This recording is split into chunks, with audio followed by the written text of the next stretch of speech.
BNP ও জাতীয় ঐক্যমত্য কমিশনের মধ্যে তৃতীয় দফা আলোচনা হবে আজ। জাতীয় সংসদ ভবনের এলডি হলের সম্মেলন কক্ষে চলবে বৈঠক। এর আগে 17 এপ্রিল ও 20 এপ্রিল কমিশনের সঙ্গে বিএনপির 2 দফা বৈঠক হয়। এতে সংবিধান সংস্কার, নির্বাচন পদ্ধতি, পুলিশ বিচার বিভাগ, দুর্নীতি দমন এবং প্রশাসনিক কাঠামো সংস্কার বিষয়ক প্রস্তাব নিয়ে আলোচনা হয়। গত রবিবারের বৈঠক শেষে বিএনপি নেতারা জানান, রাষ্ট্রপতির বিদ্যমান ক্ষমতার বাইরে কিভাবে আরও কিছু বিষয়ে তাকে ক্ষমতা প্রদান করা যায় সে বিষয়ে আলোচনায় অগ্রগতি হয়েছে।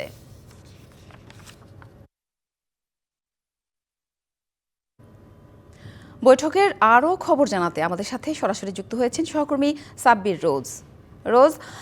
জাতীয় ঐক্যমত্য কমিশনের সাথে তৃতীয় দফার বৈঠকে কি বিষয়ে গুরুত্ব দিচ্ছে বিএনপি, সব মিলিয়ে কি তথ্য আছে আপনার কাছে জানাবেন?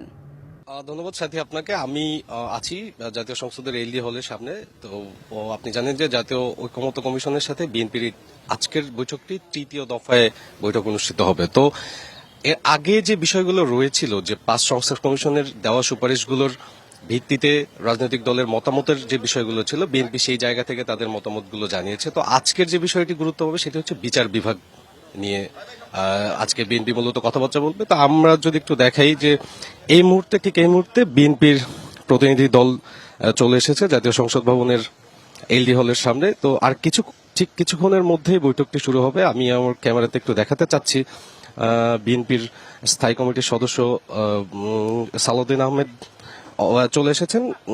কিছুক্ষণের মধ্যেই ঐক্যমত্য কমিশনের সাথে যে আজকের যে বৈঠকটি সেটি আনুষ্ঠানিকভাবে শুরু হবে এবং আজকের বৈঠকের মূল বিষয় হচ্ছে বিচার বিভাগ সংস্কারের যে বিষয়গুলো রয়েছে সেই বিষয়গুলো। এবং বিএনপি প্রত্যাশা করছে আজকের এই বৈঠকটির মাধ্যমেই জাতীয় ঐক্যমত্য কমিশনের সাথে যে আলোচনা সেটি শেষ হবে। 25 বছরের ওয়ারেন্টিযুক্ত দীর্ঘস্থায়ী দরজা প্রোটেক্টর, আধুনিক ও মজবুত দরজা আনুষ্ঠানিকভাবে। তো আমরা দেখলাম যে বিএনপি স্থায়ী কমিটির সদস্য এসেছেন এবং আর কিছুক্ষণের মধ্যেই বৈঠকটি শুরু হবে। এবং আপনি জানেন যে কথা হচ্ছে যে অন্তর্বর্তী সরকার 2 দফায় 11টি সংস্কার কমিশন করে। তার পরবর্তীতে 5 সংস্কার কমিশনের সুপারিশ নিয়ে জাতীয় ঐক্যমত্য কমিশন তৈরি করা হয় এবং একটি স্প্রেডশিট আকারে 166টি সংস্কার প্রস্তাবনা দেওয়া হয় 39টি রাজনৈতিক দলের সাথে। এবং তারই ধারাবাহিকতায় সেই রাজনৈতিক দলগুলোর সেই মতামত নিয়েই আলোচনা হচ্ছে এবং সেই আলোচনার ভিত্তিতে সব রাজনৈতিক দলগুলোর মতামত নিয়েই জাতীয় সনদ তৈরি হবে এবং সেই জাতীয় সনদের মাধ্যমেই আসবে সংস্কারের যে মূল বিষয় সেটি আসবে। তো এখন পর্যন্ত আনুষ্ঠানিকভাবে 14টি রাজনৈতিক দলের সাথে এই বৈঠক শেষ হয়েছে। আজকে তৃতীয় দফায় বিএনপির সাথে বৈঠক। রোজ আপনি থাকুন, নিশ্চয়ই বৈঠক শুরু হলে এবং কি কি বিষয় নিয়ে আলোচনা হচ্ছে পরবর্তীতে নিশ্চয়ই আপনার সঙ্গে আবারও যুক্ত হব। ধন্যবাদ।